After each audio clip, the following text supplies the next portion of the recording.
diddle-oo-doo-diddle-oo-doo-diddle-oo-doo-doo in the middle of the conversation. Secondly, I am not, as it says there, Justin Turner.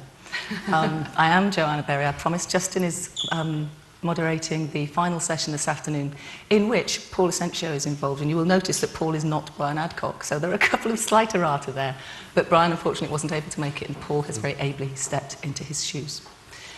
So if we can ask Phil to kick us off with a very short presentation. Thank you very much. In terms of local advertising media choice, you've got several different formats: local press, magazines, TV, internet, outdoor and radio.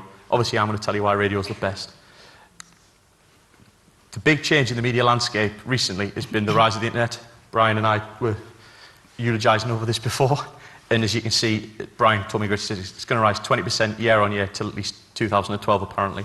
For newspaper and magazines, this is a bit of a different story. Regionally, sales have almost over-quartered in the last 10 years. Northern Echo sales have dropped by a similar percentage locally, and a lot of that's down to people now going online to get their news. For magazines, it's almost a really, really similar story. Women's Weekly is almost halved, not that I read. But part of the reason for that is the internet, but also there's been a huge fragmentation of the market with over 1,000 new titles launched in the same period. If we look at local TV, there's Mike Neville, legend. In June 2002, Sky TV had just under 6 million subscribers. In December 2006, this number had risen to 8 million, which is approximately a third increase. What does Sky TV mean to local television? Well, it means more choice. So as a consequence, you end up with the same number of viewers spread far more thinly, watching all manner of UK food channels in my house. And as such, local television, in the period from June 2002 to the present day, ITV's WAN's market share has decreased by almost 25%, according to BARB.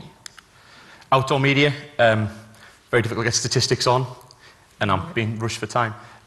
Whilst being affected by fragmentation of other media streams, it still has a number of drawbacks. It's difficult to account for. Outdoor ads are easily avoided, and there's a lot of wastage.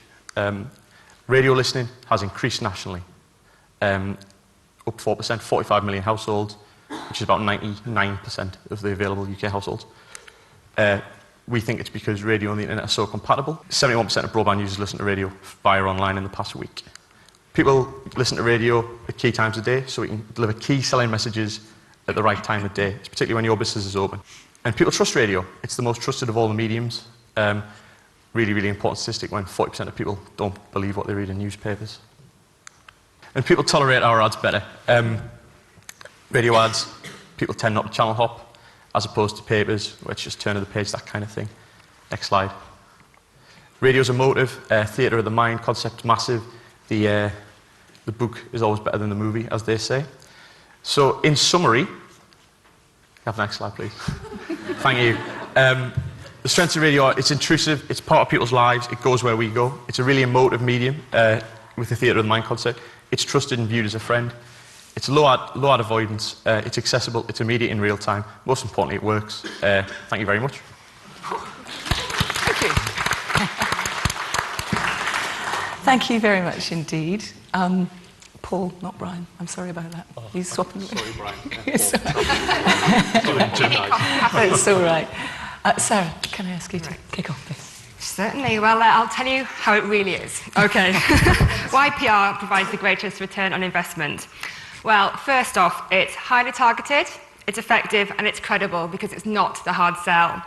In comparison to other marcoms, it's also cheap, or as my mum said, inexpensive. Not only does it say the right thing to the right people in the right way, but it opens dialogue with them. And for a brand today, I would argue that it's actually more important to listen than tell. Two-way communication is absolutely vital to survive. PR creates connections between stakeholders which have a business benefit, and that in itself generates return on investment. PR tells the story indirectly through third parties, usually the media, which is why it's more believable, and that's how the all-important trust is created. Now, how do you put a price on trust? I would argue that it's almost priceless. PR is great for building positive perceptions, communicating complex messages. It's got strength in the fact it's verbal and not just visual or oral, unlike advertising, outdoor and radio. It can more easily generate a call to action. Why? Because it can give the rationale for why people should do whatever's being asked of them. And unlike advertising, it's not one-sided. It presents alternatives and substantiates its claims. Now, I think we all remember the strapline, no other battery lasts longer than Duracell. Well, upon reflection, what is the message? Well, it's that all batteries are the same. At least with PR, no terms and conditions apply. And in a society that's over-communicated to, PR can position a company in an audience's mind by reaching and speaking to the prospect in the way that they want to be reached. The person's actually already bought in. For example, if you're placing some editorial in a magazine, it's likely to be one that might have already subscribed to. With a big advertising campaign, after that big bang, little may have changed. With PR, one thing leads to another, different elements unfold, and the longevity and the variety equates to greater ROI.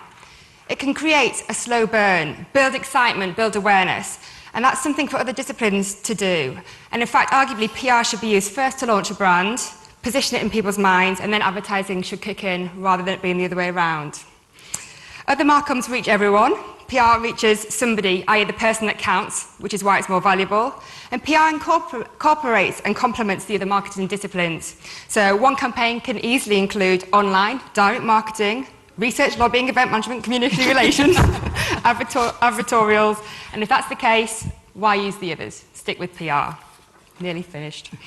PR gives early notice and quick response to media opportunities and to problems, so that helps to strengthen and manage reputation. And you might not even be aware of good PR when you see it, because it's often about keeping harmful stories out of the media or managing their impact. So how do you put a value on that? Measuring and evaluating PR enables a more focused strategy and enables better prioritised activity programmes and refined messaging. And finally, it justifies marketing spend. And why? Because it's so cost effective. That's why it gives the best return on investment. Oh, and if you want an example of that, just look to the White House. The president-elect won the election on the back of his PR campaign. Thank you.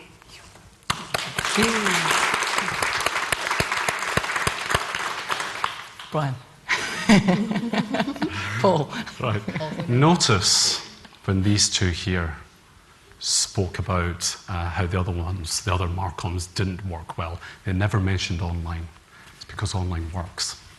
And also, when they said that it was working well, they included online because it was working well with online. That's because it works well. Mm-hmm. Now, online, I wouldn't particularly argue, offers the best return on investment. It depends on the campaign, doesn't it, at the end of the day? We've all seen big television adverts, great adverts which have caused great buzz, that have really engaged with people and have resulted in a great return on investment. But what I will argue is that online offers you the very best possibility of maximizing your return on investment. And why does it do that? Well, it does that because digital is exactly that. Digital is digital. It's technology. Technology is scientific. It's ones and zeros. It's measurable. And because it's measurable, what we're able to do is we're able to take those metrics, we're able to do a bit of tweaking, and we're able to continuously improve on that return on investment. And that is the advantage of online. It's measurability. So, that measurability, what does it do? Well, it's measurable in a number of ways. We can, you can pick up hits, we can pick up hits, by the way, not great information. It just measures the amount of, for example, images on a web page. What you're really after is unique visitors. It calculates unique